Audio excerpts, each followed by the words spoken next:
Kamusta mga kaibigan? Gumagawa kami ng mga summary ng iba't ibang pelikula at kinukwento ito sa mas maikling bersyon. Siyempre, maaari kayong ma-spoil sa plot kaya watch at your own risk. Simulan na natin.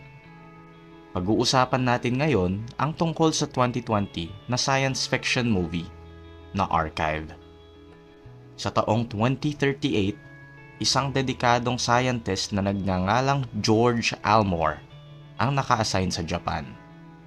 Nagtatrabaho at namumuhay siya ng mag-isa sa gitna ng kagubatan sa isang malaking artisan robotics compound. Kasama niya doon ang dalawang nilikha niyang robot na si J1 at si J2 na nagsisilbi din sa kanya bilang mga katulong sa trabaho. Isang araw, ang pangalawang prototype na si J2 ay nanonood ng kanyang paboritong palabas nang ibinahagi niya kay George tungkol sa isang panaginip.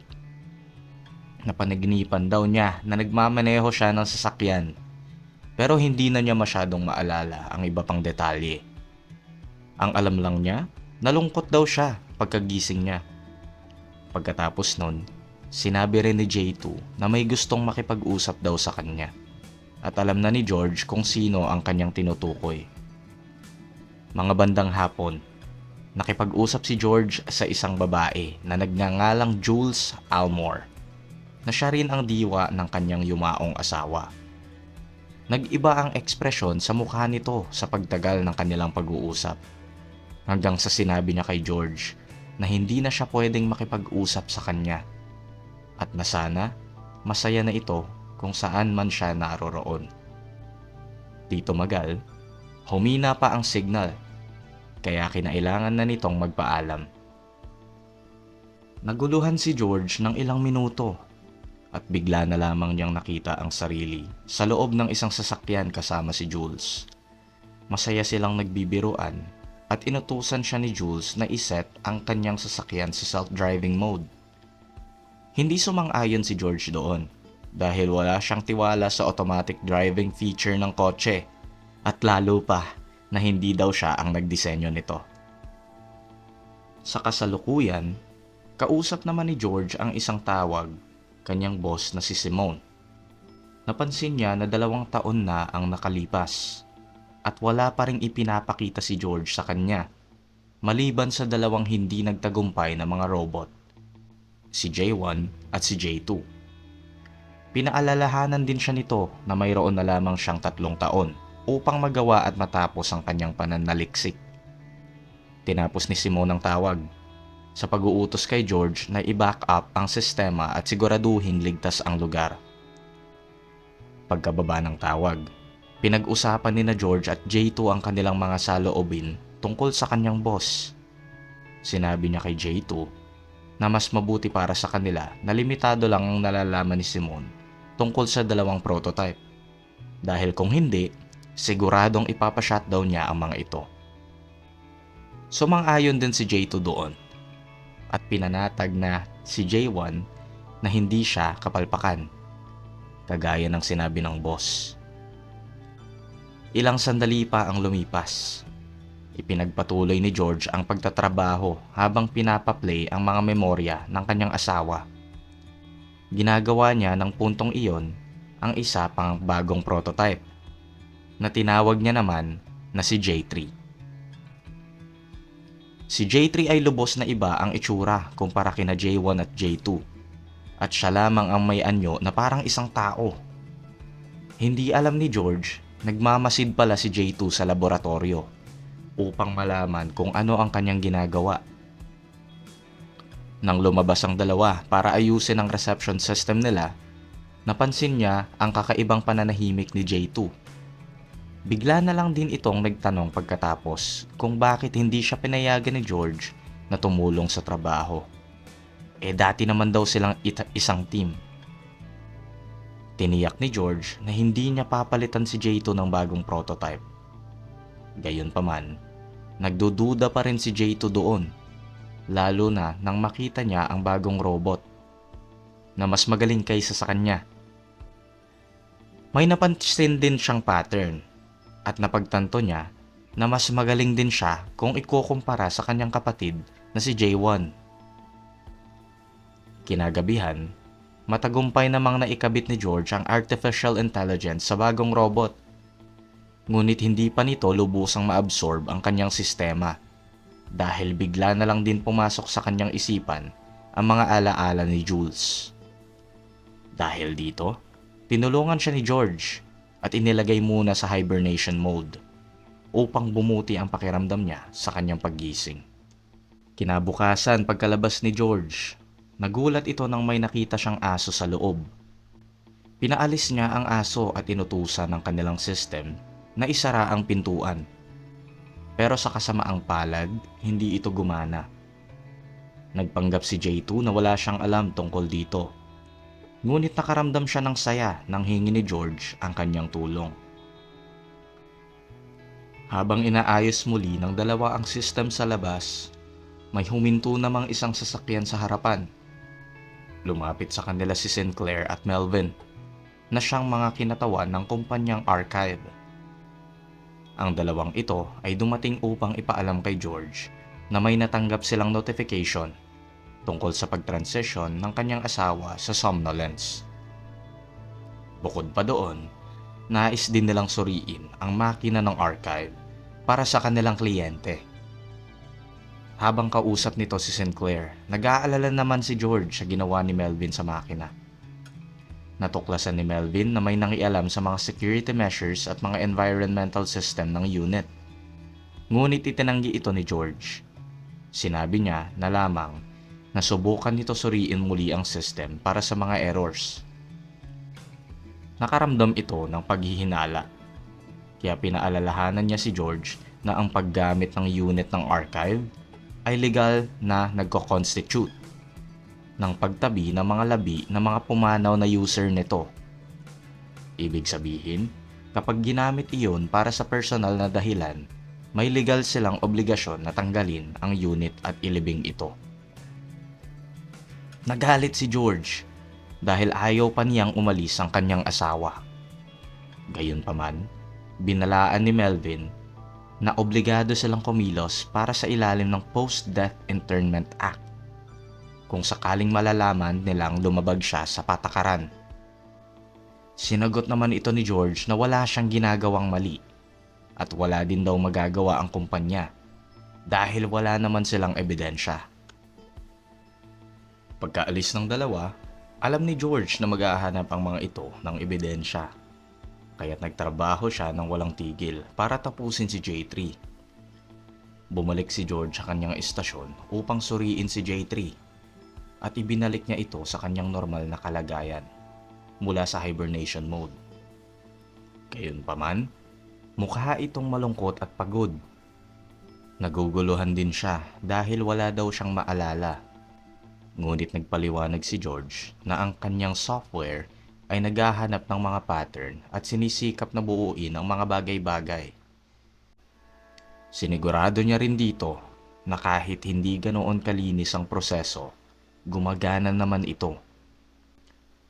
Kinabukasan, nang naging kalmado na si J3, sinimulan ni George ang pagsusuri sa kanyang panlasa sa pamamagitan ng pagpapakilala ng iba't ibang lasa tulad ng vanilla at lime. Sinusuri din niya ang kanyang memorya sa pamamagitan ng pagpapabasa sa kanya ng iba't ibang mga salita. Nang tinanong ni J3 ang layunin ng mga pagsusulit, sumagot na lang si George na ang mga pagsusulit na iyon ay magbibigay sa kanya ng maraming impormasyon tungkol sa kanyang personalidad. Habang nag-uusap silang dalawa, binanggit ni J3, nagkakaroon siya ng maraming panaginip nitong mga huling araw. Ngunit hindi siya sigurado kung ito ba ay panaginip o pag-aalala. Bago pa siya makasagot, pumasok si J1 at ipinakilala ang sarili kay J3. Ipinaalam ni George sa kanya na may problema si J1 sa paggalaw at hindi niya ito magawa ng braso noon dahil sa kakulangan ng oras.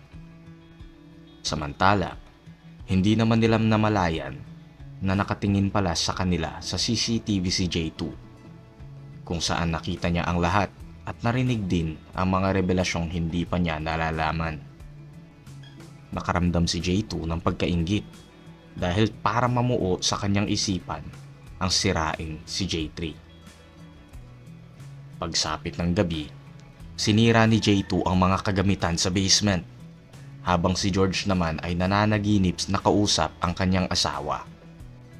At nagbahagi siya ng isang masayang balita tungkol sa kanyang trabaho. Sinabi rin ni George na ipapadala siya sa Japan kung tatanggapin niya ang alok. Pero nagulat si Jules tungkol dito at bigla siyang tumahimik. Kinausap ni George si Jules na hindi niya tatanggapin ang trabaho kung hindi niya ito gusto. Pero ramdam niya na mayroon pa ring tensyon. Pagkatapos, bigla na lang may lumitaw na sasakyan na diretsong bumangga sa kanila na siyang nagdulot ng aksidente. Nagising si George mula sa bangungot dahil sa malakas na alarma sa kanyang istasyon. Nakita niya na basag na ang kanilang bintana at nawawala si J3. Ang una niyang naisip ay baka ninakaw ito kaya't pumunta siya sa basement upang maghanap. Kinabukasan, kahit hindi pa rin niya mahanap si J3, hindi siya sumuko. Sinuyod niya ang buong kagubatan gamit ang 2 aerial searching device, ngunit wala siyang nakita. At biglang lumitaw si Jules. Nagkaroon sila ng mahalagang usapan tungkol sa bagong teknolohiya na tinatawag na archive. Pinaliwanag ni George na ang mga kliyente ng archive ay maaaring magkaroon ng hanggang sa 200 na oras ng harapang pakikipag-usap sa yumao nilang minamahal. Pero tinanong naman ni Jules kung bakit gusto naman niyang kausapin ang isang patay na tao. Sinagot niya lang ito na upang maayos daw na makapagpaalam. Hindi naman sumasang-ayon si Jules dito. Sinabi na ayaw niyang matrap ng patay sa isang makina. Naglaho si Jules at hindi pa rin nakita ni George si J3. Kalaunan, bumalik si George sa base at habang binubuksan niya ang isang drawer upang maghanap ng isa pang searching device, bumagsak si J3 sa kanya. Mukhang ito mahina at matamlay at tinawag rin siya nitong isang halimaw. Matagal bago niya mapakalma si J3. Ngunit ginawa niya ang kanyang makakaya upang ipaliwanag kay J3 kung ano ang nangyari upang makuha muli ang kanyang tiwala. Pagkatapos ng 1 taon ng mga pagsubok, sa wakas ay nakita niya rin ang mga signal ni Jules. Gumawa siya ng isang personality template at nagsimulang lumikha ng pisikal na bersyon na nagresulta kay J1, pagkatapos kay J2 at ngayon kay J3. Tiniyak niya rin kay J3 na hindi na siya gagawa ng pang-4 na prototype.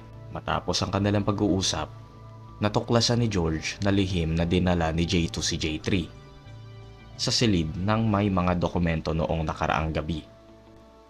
Sinabi din ni J2 kay J3 na siya ang magiging kapalit ng asawa ni George sa hinaharap. At di umano gagawa si George ng mas advanced na mga robot para palitan siya, tulad ng pagpapalit ni J3 kay J2 ngayon. Pagkatapos marinig ang panig ni J3, kinompronta ni George J2 na nakaramdam naman ng pagsisisi at konsensya. Ipinaliwanag ni J2 na gusto lang niya naman na malaman ni J3 ang katotohanan. Pero hindi naman niya intensyon na saktan ang damdamin nito. Subalit, dahil labis na nagalit si George, shinutdown niya si J2 at umalis. Nakatanggap naman ng tawag si George mula kay Simone na nagsasabing gusto ng archive company na makipag-usap sa kanya tungkol sa kanyang asawa. Pinaghihinalaan ng kumpanya na ibinase niya ang 2 robot sa kanilang archive technology at gusto nilang suriin ng mabuti ang 2 imbensyon. Tiniyak ni Simone sa kanya na kumpidensyal ang kanilang pananaliksik. Gayunpaman, nagbabanta pa rin ang kumpanya ng mga legal na aksyon laban sa kanya. Pagkalipas ng ilang araw, binisita ni George si J2 sa kanyang istasyon Napansin ni J2 na may hindi tama sa kanyang mga binti at pinaghihinalaan niyang ibinigay ito ni George kay J3. Itinanggi iyon ni George at sinabing may teknolohiya lamang doon na mahalaga para sa kanyang trabaho. Sa mga araw na naka-off si J2, nagtatrabaho si George sa pagkumpleto ng ikatlong prototype, kung saan kinalas niya ang mga binti ni J2 at binago ang mga ito upang maging mas mahusay. Nang maayos na ang mga ito, ibinigay niya ang mga ito kay J3. Kaya ngayon, parang kumpleto na ang katawan ng isa na para na siyang tao. Sa kabilang banda, nakakaramdam naman ng depresyon si J2 dahil iniisip niya na wala na siyang silbi. Paminsan-minsan bumibisita siya sa mga talon at naglalakad ng matagal na nagiging sanhi ng pagkawala ng kanyang enerhiya at kalaunan ay naging dahilan para siya ay mag-shutdown. Sa kabutihang palad, nariyan si J1 upang ipaalam kay George ang nangyari kay J2. Ngunit nang suriin niya naman ito, wala siyang nakitang mali. Sinabi ni J2 na ang kawalan ng pisikal na pinsala ay hindi nangangahulugang maayos siya. Sa pagkapikon, umalis si George at sinabi sa kanya na dapat silang mag-usap kapag hindi na siya masyadong madrama. Patuloy na nakipag-bonding si George kay J3 at mukhang nag-e-enjoy sila habang nagtatawanan at nagsasayawan. Samantala, sumilip naman si J2 sa pader at nakita niya na masaya sina George at J3. Pakiramdam nito, wala na siyang pag-asa at halaga. Kaya pumunta siya kay J1 at tinapik ito na parang nagpapaalam na sa huling pagkakataon. Nag-iwan pa nga siya ng isang liham na pamamaalam. Lumabas siya sa gitna ng masamang panahon hanggang sa umabot siya sa harap ng lawa. Dahan-dahan siyang lumapit sa tubig at unti-unti siyang nagkaroon ng pinsala at nawalan ng signal. Kalaunan, walang tigil na hinanap ni George si J2 hanggang sa sinabi ng computer na nawalan na rin ito ng koneksyon kay J2. Halos bumagsak siya sa tindi ng pagdadalamhati at kahit hindi niya mahanap ang katawan ni J2, inilibing niya ang mga damit nito at nagdaos ng funeral. Nang gabing iyon, may pagbabago naman si J3 dahil binigyan siya ng bahagi ng alaala ni Jules upang maramdaman niya ang pagmamahalan nila ni George. Nakahiga si J3 sa kama ni George at akala ni George siya si Jules. Kaya hinagkan niya ito. Ngunit nang buksan niya ang kanyang mga mata, nakita niyang si J3 pala ang nasa harap niya. Sa pagkaulat, pinalabas niya kaagad ito. Kinabukasan, ipinagpatuloy ni George ang paggawa kay J3. Habang si J3 ay walang malay. Ang mga alaala ni Jules ay patuloy na lumilitaw sa kanyang isipan, tulad ng mga alaala mula sa isang aksidente sa kotse. At pati na rin ang tungkol sa pagbubuntis nito. Isang araw, galit na tinawagan ni Simone si George. Ang lumalabas na tuklasan ng archive company si J2 sa ilalim ng lawa, na siyang patunay na ninakaw ni George ang data ng kumpanya. Nagpa siya si Simone na tanggalin si George sa trabaho, pero pinatay muna nito ang lahat ng sistema ng base dahil naman sa paliwanag ni Simone ay isang masamang tao. Binasag ni J3 ang screen sa pag-iisip na makakatulong iyon sa isa. Habang wala si George, sinagot naman ni J3 ang tawag mula kay Jules gamit ang archive machine. Sinabi niya dito na hindi niya maaaring makausap si George sa ngayon at siya na ang bahala sa kanya kapag tuluyan na itong mawala. Naguluhan si Jules sa kanyang sinabi dahil hindi niya maintindihan ang ibig sabihin ni J3.